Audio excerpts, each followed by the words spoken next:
So height ஓகேங்களா, இது வந்து ஒரு ஆவரேஜ் ஹைட்டு தான். டோட்டலாக ஆவரேஜ் ஹைட் வெஸ்டர்ன் காட்ஸுக்கும் ஈஸ்டர்ன் காட்ஸுக்கும் உள்ள ஒரு டிஃபரன்சியேஷன் மட்டும் பார்த்தாலே நீங்கள் போதும். ஓகேங்களா, ஸோ ஹைட் வந்து எவ்வளோ இருக்குது, 2000 to 3000 மீட்டர்ஸ். அண்ட் ஏரியா வந்து 2500 ஸ்கொயர் கிலோமீட்டர்ஸ். இது எல்லாமே ஒரு அரௌண்ட் அப்ராக்சிமேட் தான். ஓகேங்களா, தமிழ்நாட்டில் எங்கே இந்த வெஸ்டர்ன் காட்ஸ் ஆரம்பிக்குதுன்னா நீலகிரியில் ஆரம்பிக்குது. எண்டாவது எங்கன்னா மருந்து வாழ்மலைன்னு சொல்லுவாங்க. ஓகேங்களா, ஸோ இந்த மருந்து வாழ்மலை இங்கே இருக்குது. மருந்து வாழ்மலை கன்னியாகுமரி. ஓகேங்களா, இது வந்து சாமித்தோப்புன்ற ஒரு இடத்துல கன்னியாகுமரி இந்த ரீஜன்ஸில் எண்ட் ஆகிருக்கும். ஓகேங்களா, ஸோ ஸ்டார்ட் ஆகிறது நீலகிரி, எண்ட் ஆகிறது மருந்து வாழ்மலை. இந்த சாமித்தோப்பு எங்கே கேள்விப்பட்டிருக்கீங்களா? சாமித்தோப்பு ஐயா வழி வைகுண்ட சாமிகள். ஓகேங்களா, ஸோ அவருடைய தலைமைப்பதி இங்கே இருக்குது. சோஷியல் ரீஃபார்ம் மூமெண்ட்ஸில் ஐயா வைகுண்ட சுவாமிகள்னு ஒருத்தன் படிப்போம். ஓகேங்களா, ஸோ அவருடைய தலைமைப்பதி வந்து இங்கே தான் இருக்குது. ஓகேங்களா, ஸோ இந்த சாமித்தோப்புன்ற இடத்துல. ஸோ இந்த மருந்து வாழ்மலையில் வந்து எண்ட் ஆகுது இந்த வெஸ்டர்ன் காட்ஸ் சென்டர். ஸோ லேட்டராக வந்து பாசஸ்னா கணவாய்கள். ஓகேங்களா, ஸோ ஒரு கண்டினியூஸாக ஒரு ரேஞ்சஸ் இருக்குது அப்படின்னா, இப்படி ஒரு கண்டினியூஸாக ரேஞ்சஸ் இருக்குன்னா இங்கே சின்ன சின்ன கேப்ஸ்லாம் இருக்கும் பார்த்துறீங்களா.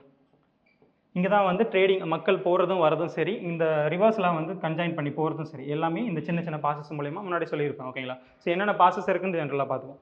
பாலக்காடு பாஸ் கேள்விப்பட்டிருக்கீங்களா? இப்போ பாலக்காடு இருக்குல்ல, கேரளாவில் பாலக்காடு இருக்குது பார்த்தீங்களா.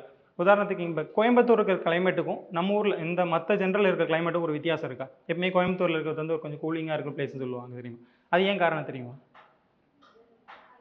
ஓகேங்களா, இந்த பக்கம் வெஸ்டர்ன் காட்ஸ் இருக்குது, இங்கே கோயம்புத்தூர் இருக்குது. அதாவது வெஸ்டர்ன் காட்ஸுக்கு ரைட் ஹேண்ட் சைடில் தான் இப்போ இருக்க போகுது. ஓகேங்களா, ஸோ இந்த பக்கம் சைடில் ஃபுல்லாக கேரளா ரீஜன்ஸ். ஸோ கேரளா ரீஜன்ஸோடைய கிளைமேட் உங்களுக்கு எங்கே இருக்கும்? மேக்ஸிமம் கோயம்புத்தூர் ரீஜன்ஸ் அப்படியே இருக்கும் சொல்லுவாங்க. ஸோ அதுக்கான காரணம் இந்த காட்ஸ் தான். இந்த பாலக்காடு காட்ஸ் இருக்குது பார்த்தீங்களா. நான் சொன்ன மாதிரி இங்கே ஒரு பெரிய கேப் இருக்குன்னு சொல்லியிருக்கேன் பார்த்தீங்களா. இந்த பக்கம் என்ன இருக்குன்னா கேரளா இருக்குங்களா, இந்த பக்கம் கோயம்புத்தூர் இருக்கும். அப்போது இங்கே வந்து ஒரு பெரிய கேப் இருக்குது, அதாவது இங்கே மழையே கிடையாதுன்னு அர்த்தம் இந்த ரீஜன்ஸ். ஓகேங்களா, அப்போ உங்களுக்கு எந்த கிளைமேட் இங்கே கிடைக்குதோ அதே கிளைமேட் தான் இங்கேயும் கிடைக்க போகுது. அந்த பாசஸ் வழியாக காற்றும் சரி மழையும் சரி அந்த பக்கம் உங்களுக்கு வந்துட போகுது கோயம்புத்தூரில். அதுதான் காரணம் சொல்லுவாங்க. ஸோ பாலக்காடு பாஸ் தான் வந்து காரணம். கோயம்புத்தூர் வந்து சேம் கிளைமேட், கேரளாவுடைய கிளைமேட் ஒத்து இருக்கிறதுக்கான காரணம் இந்த பாலக்காடு பாஸ் தான். ஓகேங்களா, ஸோ அடுத்து செங்கோட்டை பாஸ் எங்கே இருக்கு? செங்கோட்டை திருநெல்வேலி. ஆரல்வாய்மொழி எதுக்கு ஃபேமஸ் கேள்விப்பட்டிருக்கீங்களா? Aralvaimozhi wind mill. ஓகேங்களா, விண்ட் மில் ஃபேமஸாக இருக்கும். நீங்கள் நிறைய விண்ட் மில்ஸ் பார்த்தீங்கன்னா ஒரு பிளெயின்ஸ் நம்ம ஊரில் ஜென்ரலாக பார்த்தீங்கன்னா இந்த பாசஸ் பக்கத்துலேயே இருக்கும். ஓகேங்களா, அதுக்கான காரணம் என்ன?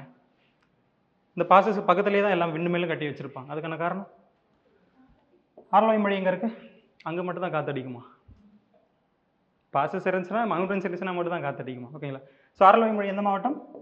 கன்னியாகுமரி மாவட்டம். அச்சன் கோயில் அதுவும் கன்னியாகுமரி மாவட்டம் தான்.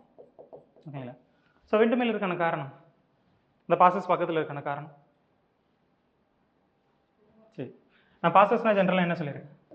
ஒரு கேப். ஓகேங்களா, இந்த பக்கம் ஃபுல்லாக காற்று அடிக்குதுன்னா, மொத்தமாக காற்று அடிக்குது அப்படின்னா இங்கே என்ன நடக்கும்? ஒரு ஃபனல் மாதிரி கிரியேட் ஆகிடுமா? அடிக்கிற காற்று மொத்தமாக இங்கே தான் போய் விழும். இந்த பாசஸ் வழியாக தான் கொண்டு போய் விழும். ஓகேங்களா, அப்போ ஒரு ஃபனலிங் எஃபெக்ட் மாதிரி கிரியேட் ஆகிடுதா இங்கே, ஒரு புனல் மாதிரி. ஓகேங்களா, எந்த காற்று அடித்தாலும் கண்டிப்பாக இந்த வழியாக தான் வந்தாகும்.